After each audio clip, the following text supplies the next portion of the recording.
ఇదని నా ప్రభు ఎవరికి ఏ వర్తమానం అవసరం ఇచ్చినదో ఆ వర్తమానంతో ప్రతి బిడ్డతో మీరు మాట్లాడండి. ఎవరు ఏ అవసరంతో మీ సన్నిధికి వచ్చి గోజాడుతున్నారో, ఎవరు ఏ తండ్రి ఎందు నిమిత్తం మీ సన్నిధిలో ప్రార్థిస్తున్నారో మాకు తెలియదు, కానీ వారి అవసరాలన్నింటినీ మీరు తీర్చండి. దేవ కరుణాపీఠం చేసి నానాటికి మీరు అభివృద్ధి చేస్తున్న విధానాన్ని బట్టి మీకు స్తోత్రం. వాక్యంతో ప్రతి బిడ్డతో మీరు మాట్లాడలేసే ప్రతి బిడ్డకు నెమ్మదిని, శాంతిని, సమాధానమును, మీ కృపను మెండుగా అనుగ్రహించండి. దేవానికి అనేకమైన వందనములు, స్తుతులు, స్తోత్రములు. రావాల్సిన ప్రతి బిడ్డను త్వరపెట్టి ఆలయాన్ని నడిపింపచేయండి. అనేక తండ్రి గ్రామాల్లో, అనేక పట్టణాలు తండ్రి దినం తండ్రి వాక్య పరిచయం జరగనేయించుండగా నా ప్రభాకరణ మీ ఆత్మ తోడుగా ఉంచండి. వారి ప్రతి అవసరత మీరు తీర్చండి. మీకు అనేకమైన వందనములు, స్తుతులు, స్తోత్రములు. ఈ దినమంతట్లో మీ కృపా, మీ క్షేమం, మీ కాపుదల ప్రతి బిడ్డపై మీరు ఉంచండి. మీకు అనేకమైన వందనములు. అక్క వాక్యం చెప్తున్న వాక్యం ద్వారా ప్రతి బిడ్డతో మీరు మాట్లాడే హెచ్చరికను, ఓదార్పును, నెమ్మదిని వాక్యం ద్వారా ప్రతి బిడ్డకు అందులాగున మీ కృపను అనుగ్రహించండి. దేవానికే స్తుతులు, స్తోత్రం చేసే వాక్యం ద్వారా తండ్రి పాపము తండ్రి వదిలిపెట్టుకునే జీవితంలో ప్రతి బిడ్డకు మీరు అనుగ్రహించండి. ఎదురాడే జీవితం నుండి నా ప్రభువ అవును దేవి ఇంకా అనేకమైన సమస్య దురాత్మ నుండి వాక్యం ద్వారా మీరు ఖండించండి. మీకు అనేకమైన స్తోత్రం. మీ వాక్యం వినిపింపబడుచున్నప్పుడే ప్రతి అపవిత్ర ఆత్మ తొలగిపోవటకు మీ కృపను అనుగ్రహించండి.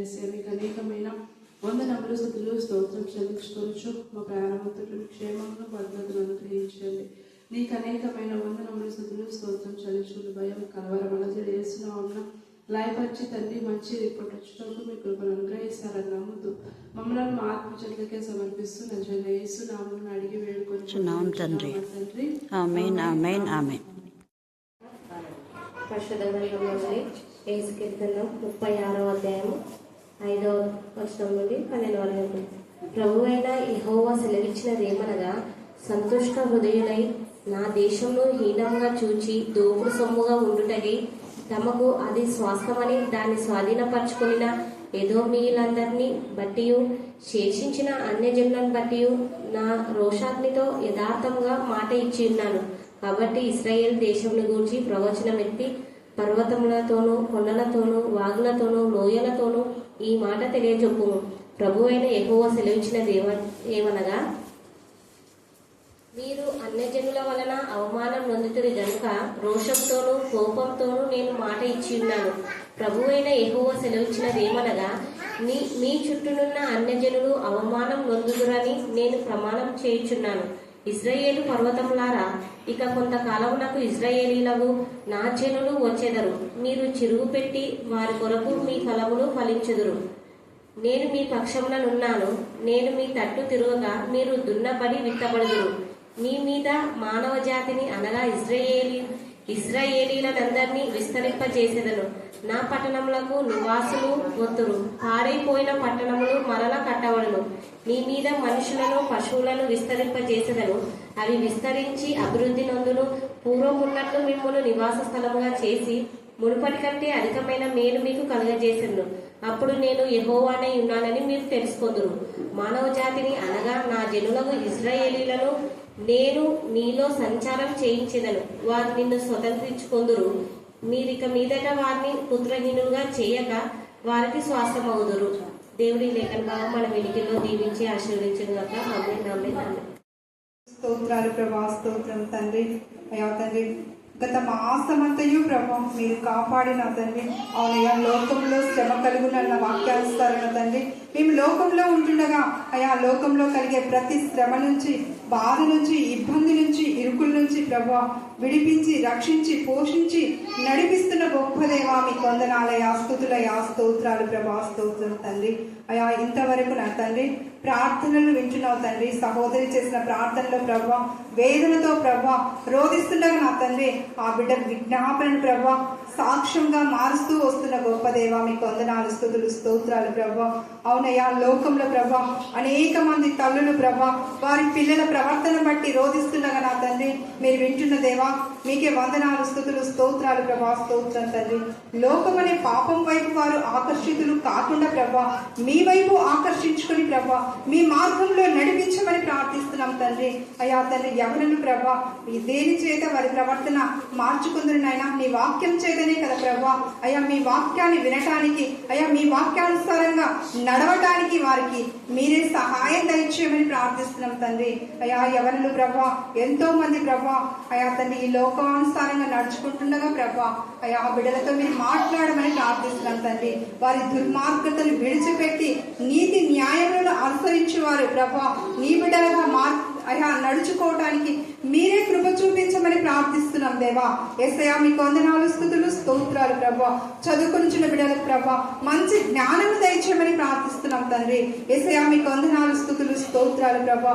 వృద్ధులను కూడా జ్ఞాపకం చేసుకోమని ప్రార్థిస్తున్నాం తండ్రి. చిన్న బిడ్డల ప్రభా తల్లుల ఇంటిలో ప్రతి ఒక్క తల్లి నా తండ్రి అయ్యా నీ మాటలతో ప్రభా బిడ్డలను పెంచడానికి సహాయం దయచేయమని ప్రార్థిస్తున్నాం తండ్రి. వారి వాక్యం చేతనే వారిని గద్దించడానికి బుద్ధి మీరు మాకు తోడుగా ఉంచారు. అలాగనే ప్రతి శుక్రవారం జరిగే ఆరాధన, ప్రతి ఆదివారం జరిగే ఆరాధనలో దేవా మీ కృపను మా తండ్రి దేవా విస్తరింప చేసి అభివృద్ధి చేసి అనేక నూతన ఆత్మలు పంపుతున్న దేవా మీకే స్తోత్రం, మీకే స్తోత్రం, మీకే స్తోత్రం, మీకే స్తోత్రం దేవా. పడిపోయిన వారిని లేవనెత్తుతున్నారు తండ్రి, కృంగిపోయిన వారిని లేవనెత్తుతున్నారు, బలహీనులను బలపరుస్తున్నారు, శక్తిహీనులు శక్తివంతులుగా చేస్తున్నారు. అనేక మందిని పీడించే దుష్ట శక్తులు, దురాత్మల, ప్రేతాత్మల, చేతిబడి మాంతిగా క్షుద్ర శక్తులు ఏ సమయంలో గద్దించి బాధలుగా బాధిస్తున్న దేవా స్తోత్రం దేవా. ఎంఐ నుంచి వచ్చినటువంటి సహోదరు నష్టపని మీకు జ్ఞాపకం చేసుకోండి దేవా. వారి భార్య భర్తల మధ్య ఉన్నటువంటి దురాత్మల సమూహం వేస్తున్నాము రైపొచ్చమని ప్రార్థిస్తున్నాం. అలాగనే ఆ మాతని దేవ అరుణమ్మ వారి యొక్క కుమార్ని కోడలు మాతని దేవ ఎలిషమ్మక వారి యొక్క నతని ఎలిషమ్మని మీ కరుణాపీఠంలో ఎత్తుపడుతున్న కృప దయచేయండి. మరి వాళ్ళ యొక్క తమ్ముడు ఏలియా నా ప్రభా వారి భార్యను కూడా మీ కరుణాపీఠంలో ఎత్తిపడుతున్నాం. అనేక మంది బిడ్డ రక్షణ లేక వసంతమ్మక కుమారుడు కానివ్వండి తండ్రి, మన యొక్క కుమారుడు నా ప్రభ నతని అక్షాలోమ నా ప్రభా దేవ రక్షణ లేక తిరుగుబాటు మనస్సుతో ఉన్న వారిని గద్దించమని ప్రార్థిస్తున్నాం. స్తోత్రం దేవ. పవన్ గద్దించమని ప్రార్థిస్తున్నాం. మరణ నుంచి జీవంలోకి నడిపించినప్పుడు ఎంతగా దేవ జీవితాన్ని సమర్పించాలి, జ్ఞానం కలుగుచమని ప్రార్థిస్తున్నాం. తల్లిదండ్రులకు లోబడే మనసు దయచమని ప్రార్థిస్తున్నాం. తల్లి యొక్క కన్నీరు దేవా మీరు తుడిచే దేవుడు వసంతమ్మగా కన్నీరు కానీ ఎంతమంది తల్లులు తమ కుమార్తెల రక్షణ కోసం కన్నీరు కాస్తున్నారు తండ్రి. వారి కన్నీరికి మీరు జవాబైనందుకు మేము స్తుతిస్తున్నాం దేవా. రోజు మరి కుమారుడు నీకు మహిమకరంగా సంఘంలో అఖిల్ మహిమకరంగా పవన్ మహిమకరంగా నా తండ్రి ఎంత స్తుతించా కూడా తక్కువ. ఇలాగా అనేక మంది బిడ్డలు బాధపడాలని మేము ఇష్టపడుతున్నాం దేవా. కనికరించండి, కృప దయచండి, కృప దయచండి, కృప దయచండి, కృప దయచండి. షారోన్ నా ప్రభా చావవలసిన బిడ్డలు సజీవంగా ఉంచడమే కాదు ఆమెలో ఉన్న అంధకార చేసేవన్నీ కూడా సాధన బంధకాలన్నీ కూడా నా తండ్రి దేవ ఏస్తున్నా లైఫ్ వచ్చి మీ ఆత్మతో మీరు నింపి నిన్నటి దినాల ఎంత మహిమకరంగా వాడుకున్నారు. మీ జ్ఞానాత్మక బిడ్డ మీరు నింపారు దేవా. మీకే స్తోత్రం, మీకే స్తోత్రం, మీకే స్తోత్రం, మీకే స్తోత్రం. చాలా విజయకరమైనటువంటి మరి యొక్క అధ్యాయం. అలాగనే ప్రకటన 12 ప్రకటన చదవాలన్నా భయపడేవాళ్ళు ఒకప్పుడు. పెద్ద పెద్ద ఉపాధ్యాయులు కూడా ఇంక్లూడ్ మేరక్క కూడా. తర్వాత చెప్పిన తర్వాత కానీ ధన్యత కంటే అప్పుడు చదవడం మొదలుపెట్టింది అక్క. కాబట్టి ఆ చదివిన తర్వాత చాలా విషయాలు అక్కడ దేవుడు వాడుకున్నాం. లేకపోతే చర్చిలో ప్రార్థన చేయడానికి కూడా భయపడేది, బైబిల్ చదివేది. అప్పుడు మేము ఉన్నప్పుడు బాగా ప్రార్థన చేసేది, బాగా వాక్యం చదివేదాకా. మధ్యలో ఎందుకు అట్లా అయిపోయిందో నాకు తెలీదు. తర్వాత మళ్ళీ దేవుడు 20 సంవత్సరాల తర్వాత సండే స్కూల్ టీచర్గా వాడుకోవడమే కాకుండా అక్కడ కంటే ఇక్కడ ఇంకా ఎక్కువ మహిమకరంగా వాడుకున్నాం. హల్లెలూయా, హల్లెలూయా. అలాగనే షారోన్ కూడా ఎంత చక్కగా అసలు ఆ పిల్ల బతుకులోనే ఇవ్వరు అనుకోవాలి. తను ఓపెన్గా సాక్ష్యం చెప్పింది దేవునికి మహిమకరంగా. తను ధ్యానించి 12వ అధ్యాయం ఇంతకుముందు చెప్పిన రెఫరెన్స్ గుర్తు పెట్టుకొని ఏ మాత్రం తప్పు చెప్పకుండా వాక్యం మాత్రమే, వేరేది ఏమైనా కలిపేపిందా విన్నా కదా, అంత వాక్యమే కదా విన్నారు దేవచంద్ర అవునా కదా. ఎస్ అన్నాం, చాలా సంతోషపడినారు అందరూ. ఆమె చదివింది ఇంటరేమో అంతే. చూడండి కారణం ఏంటంటే వాక్యం పైన అప్ప ఇంకొక మాట చెప్పింది. ఏ వాక్యం నేను విడిచిపెట్టలేదు అంటే పెళ్ళి అయ్యే వరకు ప్రతిరోజు చెప్పిన వాక్యాలన్నీ ఆమె మైండ్లో ఫిక్స్ అయిపోయినాయి. నా మైండ్లో నేనే మర్చిపోయినా. హల్లెలూయా, హల్లెలూయా. ఆ మాట నాకు ఎంత సంతోషమైందో నేను ప్రతి పదము నాకు గుర్తుండి అనే మాట. అది ఈ సమయమందు మీకు కూడా అలాగ ఉంటే దేవుడు బ్లెస్ చేస్తాడు. ఇక్కడ యెహెజ్కేలు 36లో కూడా చాలా మంది ప్రవక్తలు చెప్పినప్పుడు ఈ ఇశ్రాయేలులు పెడచెవిన పెట్టారు. తర్వాత ఇశ్రాయేలు ఎప్పుడైతే దేవుడికి ఇవ్వాల్సిన ఘనత ఇవ్వకుండా పోయారో అప్పుడు ఏమైపోయిందంటే అన్యులు వాళ్ళని బాధ పెట్టడం మొదలు పెట్టారు.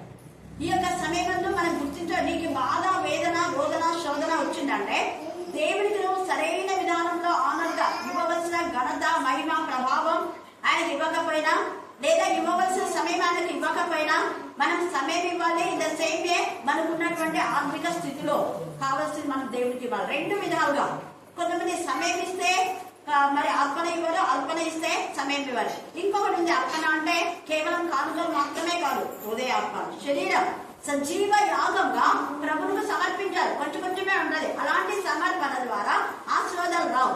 ఎప్పుడైతే పూర్ణ ఆత్మతో, పూర్ణ మనసుతో, పూర్ణ బలంతో, పూర్ణ శక్తితో, పూర్ణ వివేకంతో, శక్తి లోపం లేకుండా ప్రార్థించినా, వాక్యం చదివినా, వాక్యం ధ్యానించినా, సాక్ష్యం చెప్పినా, ప్రకటించినా, ఎన్నున్నాయి 5 వాక్య సంబంధమే చేసినప్పుడు ఎప్పుడు మనం తక్కువగా. మనకు ఎవరైనా హాని చేస్తే ఆ హాని చేసిన వాళ్లకు మనశ్శాంతి లేకుండా దేవుడు చేసి మనకిస్తాడు బ్లెస్సింగ్స్. వాళ్ళకి ఇచ్చే ఆశీర్వాదాలని మనకిస్తాడు. ఫోన్ చేస్తాడు దేవుడు. హల్లెలూయా, హల్లెలూయా. ఇక్కడ ఇశ్రాయేలు కొంత దేవుడికి తమ విరోధమైన పాపం చేసినందుకు కొంత బాధను వాళ్ళు అనుభవించేటప్పుడు వీళ్ళు బాధపడుతూ ఉంటే వీళ్ళు సంతోషించారు. ఎవరు అంటే అన్యులైనటువంటి వాళ్ళు, లేదా ఏర్పరచబడినటువంటి వంశాలు కాకుండా ఎదోమీయులు కానివ్వండి, అమాలేకులు, హిబ్బీలు, హిత్తీలు, పెరిజీలు, అమాలేకీయులు, వీళ్ళందరూ కూడా చాలా సార్లు ఆ యొక్క ఇశ్రాయేలును బాధ పెట్టారు. సిరియా వాళ్ళు కూడా. ఇక్కడ చూస్తే శేయీరు పర్వతం ఎంతగా 35లో మనం చూస్తాం. శేయీరు పర్వతంలో ఉన్న వాళ్ళందరూ కూడా చాలా బాధ పెట్టారు ఇశ్రాయేలు. కానీ దేవుడు ఇశ్రాయేలు జ్ఞాపకం చేసుకొని పాడైన వాటన్నిటి కూడా సరి చేశాడు అంటూ మనం 35 చూసుకున్నాం. సేమ్ అదే 36లో కూడా ఇక్కడ శేషించిన అన్యజనులకు అపహాస్యాస్పదంగా దోపుడు సొమ్ముగా ఉన్నటువంటి ఈ యొక్క ఇశ్రాయేలు దేశంలో దేవుడు మరలా కడుతున్నాడు. ఏం చేస్తున్నాడు చెప్పండి? తిరిగి కట్టడం. ఏం చెప్పండి? మళ్ళీ చెప్పాలి. 2025 అంతంలో మనం ఉన్నాం. 26లోకి మనం వెళ్తున్నాం.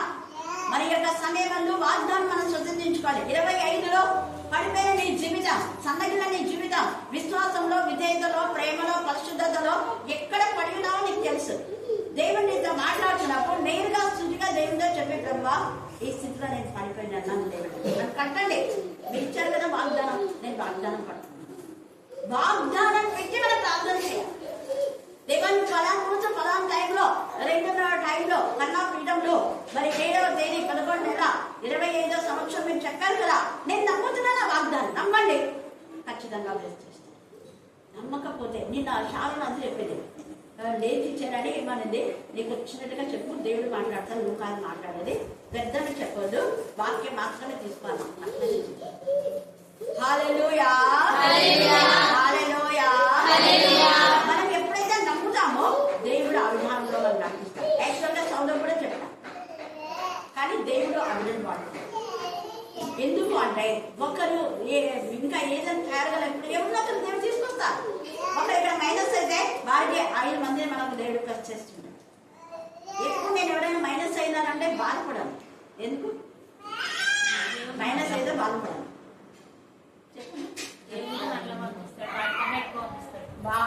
అది వారికంటే ఎక్కువ ఈరోజు అదే. ఒక్కరు ఏ పరిస్థితుల్లో పడ్డైనా వాళ్ళు మైనస్ అయినారు అంటే రేపు వాడు ఎందుకైనా నాకు తెలియదు, కానీ కారణం ఏం తెలుసుకొని వాళ్ళని మళ్ళా పంపించు.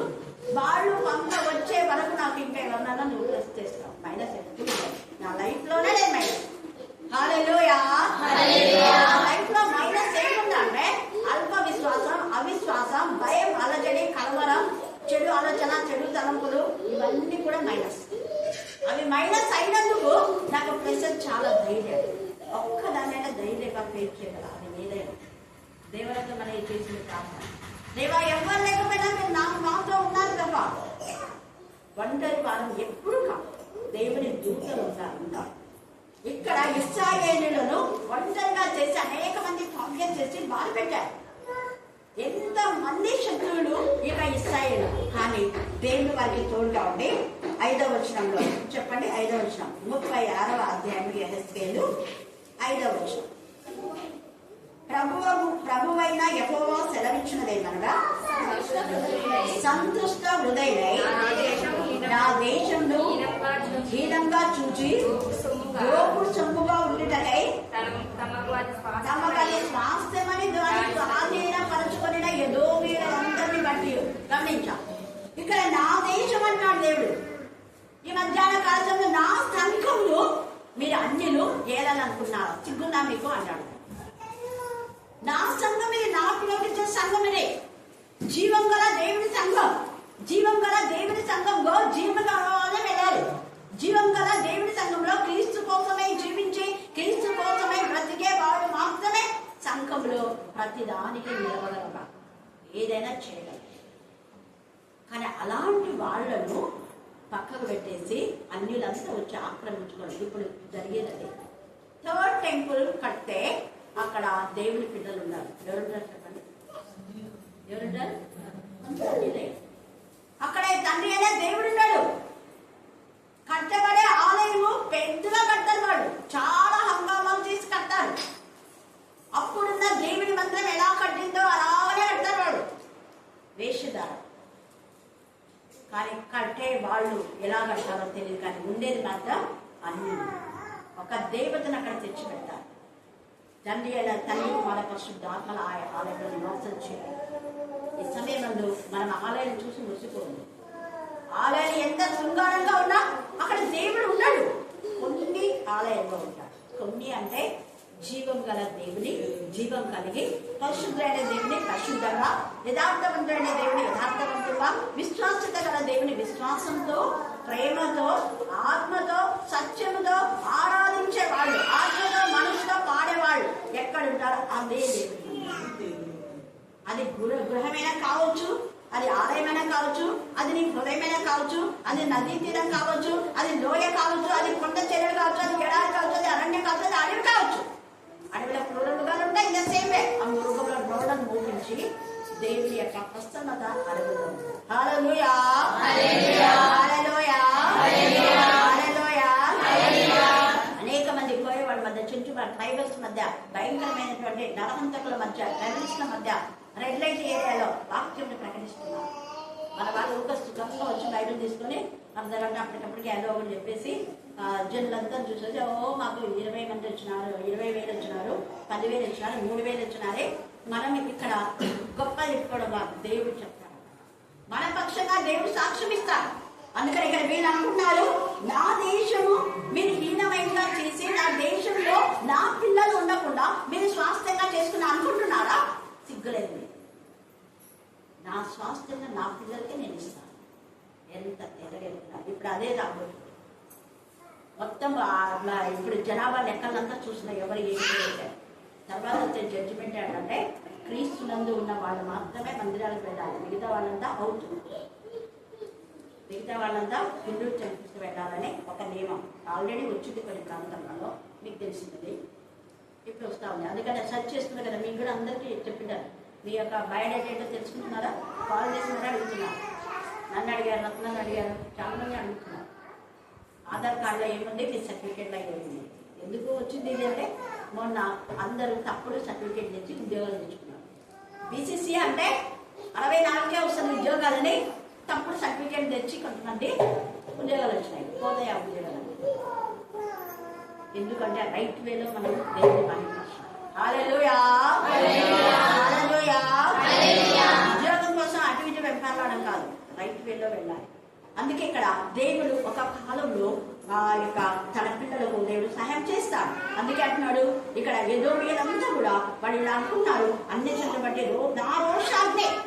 అన్ని జనులు మీద దేవుని మందిరంలో పెత్తనాలు చేస్తే ఎంత కోపం వస్తుందో దేవునికి. అన్ని జనులు పులిపెట్టి ఎక్కిస్తున్నారు. మండిపోతుంది నాకు హృదయం అయితే. చాలాసార్లు అన్నా నేను సంఘంలో, అది వాళ్ళకు నచ్చం. అన్ని చెడులను పులిపెట్టి తాకూడదు, ఎక్కించడం ఇంత. అందుకని ఇక్కడ అంటున్నాడు చూడండి. ఇప్పుడు అదే థర్డ్ టెంపుల్లో అన్ని విగ్రహాలను వాళ్ళు పెట్టబోతారు. అందుకే దేవునికి రోషం వచ్చేసింది. నా రోషాగ్నితో యథార్థంగా మాట ఇచ్చిన్నాను కాబట్టి ఇశ్రాయేలు దేశంలో గురించి ప్రవచనం ఎత్తి పర్వతములతోనూ కొండలతో, అంటే ఇశ్రాయేలు దేశంలో ఉన్న పర్వతాలతో మాట్లాడు, కొండలతో మాట్లాడు. ఆత్మీయంగా విశ్వాసమైన కొండలు ఉన్నాయి, పర్వతాల్లో మరి ఎంత చక్కగా దేవుళ్ళ సాధించేటటువంటి ఆత్మలు ఉన్నాయి. అందుకనే అంటున్నాడు పరిశుద్ధాత్మ, నా పిల్లలు ఉన్నారు. అందుకే అంటున్నాడు తొందరలో తర్వాత బాగులలోను పరిశుద్ధాత్మతో శక్తితో నింపబడి బాగు ఆ స్త్రీలు కాదు కాదు ఒక ప్రదేశం నుంచి ఇంకో ప్రదేశానికి వెళ్తుంటది కదా బాగు. అలాగే అనేక మంది సువార్తను ప్రకటిస్తున్నా, దేవుని వాక్యం ప్రకటన చేస్తూ ఉన్నారు. అలాగనే లోయలలో ఎంతమంది అయితే పాపంలో కూరుకుపోయారు, తాగుడు, వ్యభిచారం, దొంగతనం, హత్యనేరం, ఆత్మహత్య ప్రయత్నం, నవ్వేత, మానసిక వేదన, మత్స్యాచారం, చేతుబడి, శుద్ధ శక్తులు లోపలి కూరుకుపోయిన వాళ్ళను దేవుడు లేవనెత్తున్నారు. అందుకని అంటాడు లోయలో లోను ఎంత తేటగా మాట్లాడుతున్నారు. ఈ మాట తెలియచెప్పు, ప్రభు అయిన యెహోవా సెలవిచ్చిన విధంగా మీరు అన్ని జనుల వలన అవమానము నొందితే కనుక రోషంతోనూ కోపంతోనూ నేను మాట ఇచ్చినాను. ప్రభు అయిన యెహోవా సెలవిచ్చినది ఏమనగా మీ చుట్టూనున్న అన్ని జనుల అవమానం నొందుతున్నారు. వాళ్ళు నిన్ను బాధ పెట్టారు కదా, రిటర్న్ వాళ్ళకి పంపిస్తానే. మీ కనుగుండు మీకు కొంచెం బాధ చేసినామే నాకు కనుగుండు పట్టిన వాళ్ళు వాళ్ళ కంటి పాపం నిద్ర లేకుండా చేస్తారు. చేశారు కూడా దేవుడు చాలా. ఇప్పుడే అప్పుడెప్పుడో జరిగేది కాదు, ఇప్పుడు కూడా జరుగుతుంది. దేవుని బిడ్డ హాని చేసిన వాళ్ళకు నిద్ర లేకుండా మానసికంగా కృంగిపోతున్నారు. ఇంకా కొన్ని ఆపరేషన్స్ అయి బతుకుతారు లేదో చావు బతుకుల మధ్య జీవించే వాళ్ళు ఉన్నారు. వాళ్ళకి గ్యారెంటీ లేదు, ఎప్పుడైనా చావచ్చు. అంటే అందరూ ఎవరికి గ్యారెంటీ లేదు అనుకోండి. కాకపోతే తీసుకుని తెచ్చుకొని ఉన్నాయి. కొన్ని భయంతో చచ్చేట్టున్నారు, చచ్చిపోయే వరకు భయం. అదే దేవుని చెందిన పిల్లలకు ప్రభా మేము నీలో ఉన్నాం, ఎప్పుడైనా తీసుకుంటాను. ఇక్కడున్నా నీళ్ళు ఆనందిస్తాం, అక్కడున్నా నీళ్ళు ఆనందిస్తాం. అక్కడ మనం చూస్తే అజర్య, మిషాయల్ అక్కడ ఎంత చక్కగా దేవునికి మహిమకరంగా అననీయ, డానియేల్ అన్నారు. ఇక్కడ మేము దేవుని స్తుతిస్తాం, అక్కడ మరణంకు మేము భయపడం, మరణంకి ఎప్పుడు భయపడం దేవుని పిల్లలు. అందుకే ఇక్కడ ఈ మాట వాళ్ళకు వస్తుంది అవమానం. మీకు ఎవరు అవమానం పరిచారా వాళ్ళకు అవమానం కలుగజేస్తాను నేను ప్రమాణం చేస్తున్నాను. సేమ్ అదే ఫరో దేవుని పిల్లలు ఎంత బాధపడితే, ఒక్క ఫరోని బట్టి, ఫరో సైన్యం బట్టి ఇశ్రాయేలును బాధపెడితే దేవుడు రోషం గల దేవుడు ఆ యొక్క ఐగుప్తు జ్యేష్ఠులందరినీ చంపేశాడు. చూసారా, జ్యేష్ఠ కుమారే పోయారు. వాళ్ళకు జ్యేష్ఠం అంటే ఎంత ఇదో ఇశ్రాయేలు నుంచే వాళ్ళు నేర్చుకున్నారు. జ్యేష్ఠత్వం దేవుడికి ఇష్టమని అక్కడి నుంచే నేర్చుకున్నారు. వాళ్ళు నేర్చుకొని వాళ్ళ ఇశ్రాయేలును బాధపెట్టారు. అందుకే ప్రథమ సంతతిని తెస్తున్నారు. అంత మాత్రమే కాదు, ఎంటైర్ వాళ్ళ యొక్క ఆ సైనికులందరూ కూడా ఆ యొక్క ప్రపంచంలో మనం చూస్తే తెర సముద్రం అంతా మొత్తం దేవుడికి ఎంత రోషం, ఎంత కోపమైన. వాళ్ళ దగ్గర ఉన్న ఆర్నమెంట్స్ అనేవి మీ కష్టార్జితం. అది వాళ్ళు ఇస్తారు, తీసుకోండి అన్నారు. వాళ్ళ కష్టార్జితం వాళ్ళే ఇచ్చేశారు. హల్లెలూయా, హల్లెలూయా, హల్లెలూయా. అలాగనే ఏ రోజు కూడా యేసు ప్రభుల వారు ఆ రాజు అని తెలిసేసరికి ఎంత అసూయ, ఎంత ద్వేషం. చూసారా, మనలో కూడా ఒకరు బాగా వాక్యంలో ప్రార్థనలో ఎదుర్కొంటే అసూయ ద్వేషాలు ఉంటాయి. మనల్ని మనం దేవుడు మహిమపరచుకుంటాం. దేవా వీళ్ళు పాడుకున్నాం ఇంటున్నాం. తప్పు వాళ్ళలో ఉంటే తప్పును ఖచ్చితంగా గద్దించాల్సిందే. ఎవరైనా గద్దించకపోతే దేవుడిని లెక్కడుంటాం. ఎహెజ్కేలు 30 కూడా ఉంది కదా, ఎవరు తప్పు చేసినా మనం వాళ్ళకు ఖచ్చితంగా ఇది కాదు ఇలాగా అని చెప్పాలి. వాళ్ళు మనల్ని ఈసరించుకున్నారనుకో, మనం చెప్పినందుకు బాధపడ్డారనుకో, మనకు అవసరం లేదు, దేవుడు వాళ్ళతో మాట్లాడతారు. కానీ తప్పును ఖండించే బాధ్యత నింపైన. అందుకని ఇక్కడ ఏ రోజు చేసే తప్పని తెలిసినా కూడా ఎంత మందిని యేసయ్య యూదుల రాజు అని తెలిసి నేను రాజుగా ఉండడానికి పోయి ఎవరో వచ్చి రాజుగా ఉంటాడని అన్యాయంగా అభంశుభంగా 2 సంవత్సరాల్లో పిల్లలందరినీ చంపేశారు. వాళ్ళందరూ ఉన్నారు. కానీ దేవుడు ఉన్నాడు. ఆ తర్వాత వాళ్ళ రాజును కదా అని అహంకారంతో చేసిన అహంకారానికి తగిన ప్రతీకారం, గర్వం అహంకారం తగిన ప్రతీకారం దేవుడు చేశాడు. దేవుని పిల్లలకు ఏమాత్రం మనసు నొప్పించడం వల్ల దేవుడు అస్సలు ఒప్పుకోడు. యెజబెల్ కూడా అంతే. ఒక్క నాబోతును బాధ పెట్టింది కదా, ప్రవక్తలు కూడా చాలా మంది బాధ పెట్టింది. నాబోతు రక్తం, ఎక్కడైతే నాబోతు రక్తం ఇంకా ఆరక ముందే దాని రక్తం, దాని భర్త, దాని పిల్లలు అందరూ వంశమే నాశనం చేసేస్తారు. కానీ నాబోతు వంశీకులు ఇంకా చాలా మంది ఉన్నారు. హల్లెలూయా, హల్లెలూయా, హల్లెలూయా. అందుకే ప్రకటన 2వ అధ్యాయం 19లో నేను దానికి సమయం ఇస్తున్నా, మారు మనసు పొందుతుందేమో. సమయం ఇచ్చినప్పుడే మనం మార్పు పొందాలి, బతుకులు సరి చేసుకోవాలి. మారు మనసు పొందలకు దాని సమయం ఇచ్చింది కానీ అది మారు మనసు పొందని వాళ్ళందరినీ వారిని వాళ్ళ పిల్లలు మనసు పట్టిస్తారు. పాపం తల్లి చేస్తే ఎవరికి శోధన వస్తుంది? అందరూ ఇవ్వాలి. పిల్లలు బాగుండాలి. పాపం అంటే పెద్ద పాపలు కాదు. తండ్రి దేవుని సన్నిధికి వస్తాము అని చెప్పి రాకపోవడం కూడా పాపమే. వాక్యం చదవలసినంతగా చదవకపోవడం పాపమే. దేవుని సన్నిధిలో ప్రార్థన చేయవలసిందిగా చేయకపోవడం కూడా పాపమే. ఇవన్నీ ఉన్నాయి పాపాలు. ఏ పాపం వల్లనో మనకి ఆత్మపరిశీలన చేస్తాం. పాపం వల్ల వచ్చి ఉచితం ఏంటి? అంటే అది నిత్య నరకాగ్ని, మామూలు మరణం. రెండవ మరణం ప్రకటన 21:8 ఉంది. మీరు తర్వాత చదువుకో. వాటన్నిటిని మనం ఓవర్కమ్ చేసే వాళ్ళగా ఉండాలి.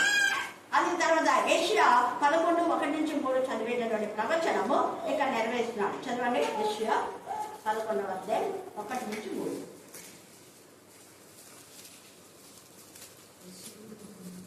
యెషయా ముద్దు నుంచి చదవాలి. చూడండి, వారి వేల నుంచి. థ్యాంక్ గాడ్, హల్లెలూయా. ఆ యెషయా ముద్దు అయిపోయింది అంటే కొడుకులు రక్షణ లేదు, బిడ్డకు రక్షణ లేదు, భర్తకు రక్షణ లేదు, అందరికి రక్షణ లేకుండా కట్ చేయమన్నాయి కొమ్మలు. కానీ ఒకవేళ తల్లి వేరువై ఉన్నావు, నువ్వు తల్లి వేరుగా నువ్వు ఉన్నావేమో, బాధపడదు. కన్నీటి ప్రార్థనలో ఉండు, వాక్యంలో ఉండు, దేవుని సన్నిధిలో ఉండాలి. ఉంటే ఆ వేరుకు నీరు పంపించి దాన్ని మళ్ళా పరిశుద్ధమైన చిగురు అంటే అవిధేయులైన కొడుకులు, అవిధేయులైన కూతురు, అవిధేయులైన భర్త నుంచి విడుదల పొంది, లేదా భార్య అవిధేయులైతే ఆమె నుంచి విడుదల పొంది పరిశుద్ధమైన జీవితం జరుగుతుంది. వాళ్ళ బతుకులు మారుస్తాడు. బతుకులు మారకపోతే తీసేస్తాడు అంతే. అందుకే ఈ సమయంలో మనకి జ్ఞాపకం చేస్తాం. రూతులు భర్తలు మారలేదు, తీసేస్తాడు. శ్రేష్టమైన భర్తలు ఒకవేళ ఇవ్వకపోయినా పరిశుద్ధంగా అన్న ప్రవక్తని, మరి ఆమె భర్త మంచోడే కానీ అయినా దేవుని సన్నిధిలో ఆమె 84 సంవత్సరాలు. ఒక్క రోజు కాదు, ఎన్ని సంవత్సరాలు చెప్పండి? మళ్ళీ చెప్పాలా? రేయింబగలు దేవుని మందిరంలో రేయింబగలు ఒక రోజు నుంచి ఒక రోజు రాకుండా పోలేదు. మనం మాట చెప్తాము, ప్రతి ఫ్రైడే వస్తామని రాము, ప్రతి రోజు వస్తామంటాం రాము, బాగాలేనప్పుడు పరిగెత్తుకుంటూ వస్తాం. బాగా అది కూడా అంతా చుట్టూ తిరిగి డబ్బులన్నీ వేస్ట్ అయిపోయినాక వేరు. అప్పుడు అక్క ప్రార్థన చేయండి. ఒక ప్రార్థనలో ఏం బాగుంది? వాక్యం ఉంటారు. వాక్యం ఉంటే అప్పటికి బాగా ఇద్దరు నడుస్తుంది, అంతే కదా. అబ్బ బాగా నేర్చుంచే శక్తి నీలో కానీ వాక్యంతో నింపబడి, వాక్యం అనే ఖడ్గంలో ఉండాలి. అందుకనే దేవుని యొక్క ప్రవచనం ఇక్కడ వీళ్ళకి నెరవేరుస్తుంది. ఇక్కడ యెషయా ముద్దు నుంచి చిగురు పుట్టడం, మన వేరు నుంచి అంకురం మీదకి ఫలించిన నా ప్రవచనం నేలయనగా మన శిష్యుడు పుట్టడం అక్కడ కుమారుని ద్వారా మరలా. అందుకనే 12 ప్రకటనలో ఆమె కననైన శిశువు కనడానికి ప్రసవ సమయంలో ఉంటే సాతానుడు ఉగ్రుడై ఆ కనబోయేటటువంటి శిశువుని మృంగాలనుకో, కానీ దేవుడు ఊరుకుంటాడా? భూమి నెరలు విడిచి ఆ స్త్రీకి సహకారి. చూసారా ఎంత చక్కగా? ఎవరు సహాయం లేకపోయినా భూమి ఆకాశం నీకు సహాయం చేస్తాయి, పంచభూతం నీకు సహాయం చేస్తాయి. గాలి వాహనం మీద ఆయన ఎక్కుస్తాడు, గాలి ఆయన వాహనంగా చేసుకున్నాడు. జీవనం పక్కన వర్తమానం పంపిస్తాడు. గాలి రెక్కల మీద గమనం చేసే దేవుడిని అనుకున్నాడు. అగ్ని రూపకంగా నీతో మాట్లాడతాడు, ఎలాగైనా మాట్లాడతారు. కానీ అది దేవుని స్వరమా కాదా అని మనం అడిగిపెట్టాం. చాలా మంది దేవుని స్వరమే అనుకుని పొరపడే వాళ్ళు చాలా మంది ఉన్నారు. నేను అందుకనే సొంత ఆలోచనతో నేను ఎప్పుడు ప్రాఫిట్ చెప్పాను, దేవుడు నాకు బయలుపరిచినాడని దాని ద్వారా చాలా మంది శిక్షణ గురైపోయినారు. ఈ చర్చలో ఉన్నారు, లేకపోతే చెప్పేవాళ్ళు చెప్పినా వెళ్ళలేదు. వాళ్ళు పాడేవాళ్ళు దేవుడు నాకు ఖచ్చితంగా చెప్పాడక చెప్తేమనుకున్నాను. 2-3 సార్లు చెప్తా, నేను వదిలేస్తాను. భయంకరమైన ఉద్యోగం. అందుకనే మన దేవుడి యొక్క వాక్కు ఇదే. వాక్కు అంటే ఇదే. ఈ వాక్కుతో మాట్లాడతాను. అక్కడ యెషయా ముద్దు నుంచి చిగురు పుట్టినాను గుర్తించాడు. అపరిశుద్ధమైన దేవుడు, అపరిశుద్ధమైన యేసయ్య. యేసయ్య యొక్క జనన మరణ పునరుద్ధారణ ద్వారా అనేక మందిని విడుదల విమోచన యేసయ్య ఇచ్చాడు. అలాగే అంటే ఇశ్రాయేలులు ఏదైతే పోగొట్టున్నారో వాళ్ళందరినీ కూడా, అంటే అవిధేయులై చనిపోయిన వాళ్ళందరూ కూడా మరలా యేసయ్య తన స్వరత్వము ద్వారా అన్యులుగా ఉన్న వాళ్ళందరూ కూడా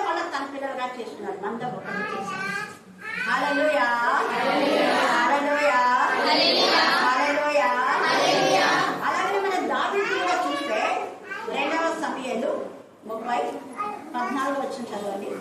కాదు కాదు, మొదటి సమయంలో 30:14 వచ్చిన చదవండి. మేము దాన్నెత్తి ఆ, కెరేతీయుల దక్షిణ దేశమునకును యూదా దేశమునకును కాలేబు దక్షిణ దేశమునకును వచ్చి వాటిని దోచుకొని సిక్లీకుడు కాల్చివేసి సిక్లగు. చెప్పెను. సిక్లగు. అక్కడ సిక్లగులో దావీదు అంతా పొందుకుంటాం. దేవుని దగ్గర ఎలాగ పొందుతాడు అంటే ముందు విచారణ చేస్తాడు. మనం దేవుని దగ్గర విచారణ చేసి దేవుని మీద చెప్పింది వినాం. మన సొంత ఆలోచన పోతాం కాబట్టి వెళ్తున్నాం. అక్కడ దావీదు మహారాజు. దావీదు 24 గంటలు దేవునితో మాట్లాడుతున్నాడు. దావీదు బహు ప్రియుడు దేవునికి, హృదయానుసారుడు. అయితే అలాంటి దావీదు దేవుడు నాతో మాట్లాడుతున్నాడు, దేవుడు నాకు దర్శనమిస్తున్నాడు, దేవుడు నాలో ఉన్నాడు, నాతో ఉన్నాడు, నీతో నాకేం పనిలే అని చెప్పేసి అక్కడ ప్రవక్తను ఏమాత్రం కూడా మరి నెగ్లెక్ట్ చేయలేదు. ఎక్కువ తీసుకున్నాడు. ప్రవక్తలు మీరు తెలియచేయండి, మనం వెళ్దామా వద్దా? చాలా మంది మాకు వాక్యం వచ్చు, ప్రార్థన వచ్చు, ఏం పర్వాలేదని వేరే వాళ్ళకి ఏమి సలహాలు తీసుకోరు. వేరే వాళ్ళు చెప్పినా కూడా వినరు. అలా మూర్ఖమైన ఆలోచన మన నుంచి తొలగించుకోవాలి. మూర్ఖంగా ఒకసారి దావీదు చేశాడు, ఇరుక్కుపోయాడు. 3 సార్లు శోధనకు గురైపోయాడు. దావీదు ఏ మూర్ఖంగా తన జనులను లెక్కించొద్దని చెప్పినా కూడా లెక్కించుకోడు. 3 సార్లు బాధలు గురైపోయినా. ఇప్పుడు దేవుని దగ్గర అడుగుతున్నాను, ప్రభా నేను వెళ్తున్నా, వెళ్ళు. నువ్వేమి పోగొట్టుకున్నావో అది మాత్రమే కాదు, అన్నిలో నిన్ను తీసుకుపోయి నేను బాధ పెట్టినాను కదా, వాళ్ళని కూడా నేను నీకు ఇస్తా. మొత్తం దోచేసుకోవచ్చు. సిక్లా అదంతా మీరు చదవండి. మొదటి సమయంలో 30 చదివే చాలా చాలా బ్లెస్సింగ్స్ ఉన్నాయి. దావీదు అందరికీ మరి బహుమానాలు పంచిపెట్టని చూస్తాం.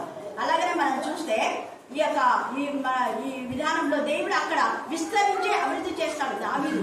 అలాగనే ఇక్కడ ఇశ్రాయేలు విస్తరించి అభివృద్ధి చేస్తాడు. అలాగనే యేసయ్య ద్వారా సమస్త మానవ కూడి క్రీస్తు రక్తంలో కడగబడి యేసయ్య బిడ్డ చేయబడడానికి దేవుడు అనేక మంది అంటే ఇశ్రాయేలుల విస్తరణలో ఇది కూడా ఒక భాగం.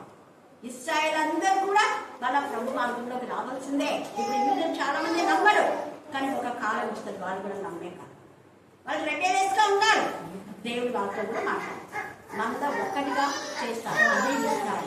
అందుకే విస్తరిస్తారు, అభివృద్ధి చెందుతారు. శాంసన్ కూడా మొదట పరిశుద్ధాత్మతో నింపబడినాడు, మళ్ళా అపవాదిలోకి వెళ్ళాడు, పశ్చాత్తాపడ్డాడు. అతని జీవిత కాలంలో అంతట్లో కూడా ఆ యొక్క 3000 మంది శక్తులను చంపేశారు. హల్లెలూయా, హల్లెలూయా, హల్లెలూయా. తప్పు తెలుసుకొని పశ్చాత్తాపడ్డాడు. ప్రభా నేను చేసింది చాలా తప్పు ప్రభా, నువ్వు ఎంత చెప్పినా నేను వెళ్ళలేదు, మా మమ్మీ చెప్పింది విల్లా, పెడచెవిన పెట్టాను.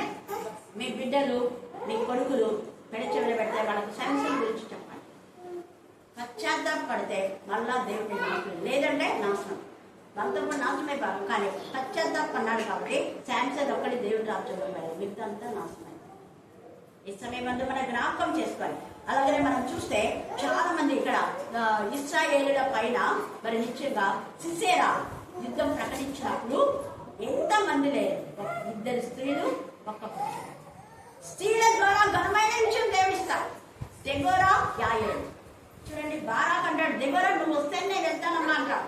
న్యాయాధిపతులు 5, 6, 7 చదువుకుంటే మీకు అర్థమైపోతుంది. అదంతా నేను చెప్పడానికి టైం లేదు కాబట్టి అక్కడ దెబోరా నువ్వేంటి ఇలా ఉన్నావు, ఆ సిసేరా వచ్చి ఇశ్రాయేల్ అంతా కూడా బాధ పెట్టాలనుకుంటే నువ్వు మౌనంగా ఉన్నావేంటి, దేవుడు వాగ్దానం లేదా, వాగ్దానం పట్టుకొని వెళ్ళిపోవాలి అంటే మరి నువ్వు వస్తావా దెబోరా అంటాను. ఒక ఆయన వ్యక్తిస్తావు, ఆయన సైన్యాధిపతి. ఈ సమయం నువ్వు దెబోరా లాంటి నీలో ఉన్న ఆ యొక్క దేవుడి శక్తిని నువ్వు దేవుడికి మహిమకరంగా వాడాలి. లేదు అడుగుతా, నాకు భర్త ఉన్నాడు, పిల్లలు ఉన్నారని చెప్పాలి. దెబోరా పేరు రాయబడిందా? రాయబడి. అలా రాకుండే అంతే. యాయేలు చూడండి, ఆమె కూడా ఇంటికి వెళ్ళాలి. ధైర్యంగా అయ్యా నేను చచ్చిపోతానేమో అనుకోలే, మరణం నిన్ను తెగించి ధైర్యంగా సిసేరాను సదా నేకులను కొట్టి చంపి పడేస్తుంది. వాడి ఆచరణ కూడా లేకుండా వాడి కోసం ఎంతమంది వెతుకుతున్నారు. ఒక్క స్త్రీ చేతిలో చచ్చాడు. దేవుడు ఆయుధాన్ని ఇచ్చాడు, విశ్వాసం అనే ఆయుధం, పరిశుద్ధత, విధేయత ద్వారా ఎన్నైనా మనం చేయగలం. అవిధేయత ద్వారా ఏం చేసుకోలేదు. ఇశ్రాయేలు అంతా అవిధేయత నుంచి అందరూ రాలిపోయినారు. ఆ రాలిపోయిన వాళ్ళని పూర్తి చేయడానికే మనం అందరినీ దేవుడు క్రీస్తు రక్తంలో కొనేస్తున్నాం. మన జ్ఞాపకం చేసుకోవాలి. దెబోరాను వాడుకున్న దేవుడు, యాయని వాడుకున్న దేవుడు, రూతు కూడా. రూతు ఎప్పుడైతే ఇస్రాయేల్ దేవుడి దగ్గరికి వచ్చేసిందో ఆ వంశం బ్లెస్డ్ అయిపోయింది, విస్తరించింది. అసలు తినడానికే తినలేని పరిస్థితి, మహా కరువులో ఉంది. కరువులో ఉన్న ఆమె ఎన్ని పొలాలకు యజమాని, ఎంతమంది వేల మంది పని వాళ్ళకు ఆమె జీతం ఇచ్చేదిగా. హల్లెలూయా, హల్లెలూయా. విస్తరించింది, అభివృద్ధి చెందింది. దావీదు విస్తరించాడు, అభివృద్ధి చెందాడు. సౌలు దేవునికి విరోధంగా దురాత్మ సౌలులో ఉంది. ఆ దురాత్మ ఏం చేసింది అంటే తన కొడుకులను కూడా ఆశీర్వాదం లేకుండా చేసింది. సౌలు చేసిన అవివేక పనికి కొడుకులు ఎవ్వరు బ్లెస్డ్ కాదు. చూసారా? అదే యోనాతాన్ బట్టి యోనాతాన్ కొడుకు మెఫీబోషెతును దేవుడు జ్ఞాపకం చేస్తున్నాడు. కారణం యోనాతాన్ ఆత్మీయంగా ఉన్నాడు. దావీదుకు అనుచరుడు, దావీదుకు ఇష్టమైన వాడు, దావీదుతో సహవాసం చేసినందుకు, దావీదుకు మేలు చేసినందుకు తద్వారా తన కొడుకు వచ్చిన తెలిసిందానే తన అన్నదమ్ముడు ఎవరికి రాకుండా చచ్చిపోతాడు. కారణం తండ్రి పాపం. తండ్రి పాపం కుమారుల ఒళ్ళో పొత్తి వచ్చి చద్దేవు. ఈ సమయం ముందు మన పిల్లలకు మనం ఆశీర్వాదకరంగా ఉన్నామా, లేకపోతే వాళ్ళకి శాపంగా ఉన్నామా? శాపాలు ఎక్కడి నుంచో రావు, మనం చేసే అవివేక పనుల నుంచే. హేతు లేని గాయంలో అస్సలు శాపం అనేది నీ పాపమే నిన్ను పట్టుకుంటుంది. నీలా అలా కాకుండా మనం దేవునికి మహిమకరంగా ఉందాం, విస్తరించి అభివృద్ధి పొందుదాం. ఎబ్బేసి కూడా అక్కడ మనం మొదటి దినవృత్తాంతంలో 4:10-11 దాకా చదివితే అక్కడ ఎబ్బేసు కన్నీటి ప్రార్థన చేస్తాం. చదవండి. మొదటి దినవృత్తాంతంలో 4వ అధ్యాయము 10-11. ఎబ్బేజు ఇశ్రాయేలీయులను దేవునికి వచ్చి మొరపెట్టి, నీవు నన్ను నిశ్చయంగా ఆశీర్వదించి, చూడండి ఇక్కడ, నీవు నన్ను నిశ్చయంగా ఆశీర్వదించి నా సరిహద్దులను విశాలపరచి, నీ చెయ్యి నాకు తోడుగా ఉండదయచేసి. ఎంత బాగా దేవా, వాళ్ళు వీళ్ళు కావాలంటే లేదు, రాజకీయ నాయకులు అన్నదానం కావద్దు, నీ చెయ్యి నాకు తోడుగా వచ్చి నాకు కీడు రాకుండా దానిలో నుంచి నన్ను తప్పించు అని ప్రార్థింపగా దేవుడు అతను మనవి చేసిన దానిని అతనికి దయచేసి, అదే దేవుడు ఆయన మంచి విషయంలో మనం చేసినాడు. దేవా, నన్ను ఆత్మీయంగా నన్ను బలపరుచుతావా, నీ చేయి నాకు కావాలి దేవా. వేరే వాళ్ళని చేయలేదు. ఎంత తేడా! ఆయన కరుణ హస్తం, ఆయన దక్షిణ హస్తం, ఆయన పరిశుద్ధ బాబు, ఆయన కుడి హస్తం, ఆయన గాయమైన హస్తం మనకు తోడుగా ఉంటే మన జీవితం అంతా విస్తరించడమే, మన జీవితం అంతా ఆశ్చర్యమే, మన జీవితం అంతా విశాలమైన విశ్వాసం అనే తెరలు నిరాటంకంగా కొనసాగించాలి. విశ్వాసంలో ఎంత ఎదుగుతావో అంత బ్లెస్సెడ్ అయిపోతావు. విశ్వాసం అంటే వాక్యమే. నీ ఆత్మ వర్ధిల్లుతున్నది అన్ని విషయంలో దేవుడు చేస్తానని పంపుతున్నాడు. కాబట్టి ఈ 2025 అంతంలో దేవుడు మనందరినీ కూడా వర్ధన చేయగాక. మిగతా కొన్ని విషయాలు మిగతాది రాత్రి వేళ ధ్యానం చేసుకుందాం. దేవుడు భాగం దీపించి ఆశీర్వదించుగాక. ఆమేన్, ఆమేన్. ఈ సమయమందు చివరి ప్రార్థన. వెలుగుగా ప్రభువా, రక్షణ కలుగుతుంది. మళ్ళీ ఎల్లప్పుడూ విజ్ఞాపన చేస్తున్న ఆత్మభావం లెక్కలేని మరి ఏ స్థితిలో నుంచి లేవనెత్తున్నావు ప్రభువా, ఏ స్థితిలో ఇక్కడికి మమ్మల్ని పిలిచినావు ఆ పిలుపుని ప్రభువా, ఆ స్థితిని నువ్వు పెట్టిన ప్రభువా, ఈ భిక్షని ప్రభువా, మరి కృతజ్ఞత కలిగిన దానికి సహాయం చేయండి ప్రభువా. మా జీవితంలో ఎన్నో మీరు చేసినారు, మీకు లెక్కలేని వదనాలు చెల్లిస్తున్నాం ప్రభువా.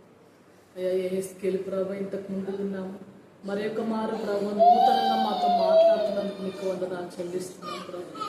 నిజంగా ప్రభువా, ఎవరు పొందుకోలేని ధన్యత ప్రభువా, నేను రాలేనేమో అనుకున్నాను ప్రభువా, అయినప్పటికీ ప్రభువా పిల్లల్ని ప్రభువా, మరి వేరే పిల్లలు కూడా తీసుకురావడానికి కూడా దయ చూపించినందుకు మీకు వందనాలు. వాళ్ళు మా కోసమే స్కూల్కి వెళ్ళకుండా చేసినందుకు కూడా మీకు వందనాలు చెల్లిస్తున్నాం ప్రభువా. అయ్యా, మళ్ళీ ఎక్కడ నిజమైన బైబిల్ స్టడీ పిల్లలు తెలుసుకోవాలని నేను ఆశపడుతున్నాను ప్రభువా. అయ్యా, మరి వ్యతిరేకమైన బోధలు వింటున్నారు ప్రభువా, మరి కనిక్కరపడి ఇక్కడ నిజమైన వాళ్ళు తెలుసుకోవాలా, వాళ్ళ మమ్మీ వాళ్ళు కూడా మారాలని నేను ఆశపడుతుంటున్నాను ప్రభువా. మరి వాక్యంలో ప్రార్థనలు ఎక్కడ మంచిగా చెప్తున్నారో తెలుసుకోవాలని ఆశపడుతుంటున్నాను ప్రభువా. మరి నీ ప్రేమకై, నీ దయకై, నీ జాలికై మీకు వందనాలు. మరి మన అందరితో కలిసి ప్రభు ఈ రీతిగా సజీవ సంఖ్యలో నుంచి కనిక్కరపడినందుకు మీకు వందనాలు చెల్లిస్తున్నాను. నిజంగా ప్రభు ప్రకటన ప్రభు మరి మరి మేము వింటున్నాం ప్రభావ, మరి చదువుతున్నాము అంటే అది నీ కృపనే ప్రభావ. నిజంగా ప్రభావ మాకు కూడా ప్రకటన చదవడానికి చాలా భయం ప్రభావ. మరి మీరు అక్కతో ప్రభావ ప్రకటన చదువు మీరు ధైర్యం చెప్పినప్పుడు ప్రభావ చదవడానికి దయ చూపించినాం ప్రభావ. అయ్యా మళ్ళీ శారంతో మాట్లాడినందుకు కూడా మీకు లెక్కలేని వందనాలు చెల్లిస్తున్నాం. నిజంగా మాకున్నటువంటి ధైర్యం, ఉన్నటువంటి జ్ఞానంను మాకు దయచేయండి. మమ్మల్ని కూడా ఆత్మలో మరి ఒక లేవనెత్తి స్థిరపరిచి బలపరచమని అర్థిస్తున్నాం. ఎక్కడ మా స్థితి ఎక్కడ, మా పేర్లు ఎక్కడ ప్రభు దయ చూపించి ప్రభు అక్కతో కనిక్కరపడి ప్రభు ఎన్నో విషయాల్లో ప్రభు మమ్మల్ని గద్దించి హెచ్చరించినందుకే ఈ స్థితి అయ్యా, సరి చేసినందుకే ఈ స్థితి అయ్యా. పరిశుద్ధతను కాపాడుకోవాలని మేము ప్రాధేయపడుతున్నామయ్యా. పరిశుద్ధతలో విశ్వాసం నిల్చున్నానికి దయ చూపించారు. పరిశుద్ధత లేకుండా ఎవరిని ప్రభువు చూడడానికి మీరు సెలవిచ్చినది అయ్యా. మంచి వాక్కును, మంచి క్రియలని మా బిడ్డలకు మీరే బోధించే ఆత్మగా ఉంటారు అయ్యా. మేము కాదయ్యా, మీరే బోధించే ఆత్మగా ఉంటారు. ఇక్కడున్న ప్రతి ఒక్క బిడ్డ బాధ వేదన మీరు ఎరిగిన దేవుడు కదా ప్రభు. ఎవరెవరు ఏ సమస్యతో వచ్చినారో మీకు తెలుసు ప్రభు. ఎవరైతే ప్రభు మరి ఇంతకు ముందు ప్రభు సహవాసానికి వచ్చి ఇప్పుడు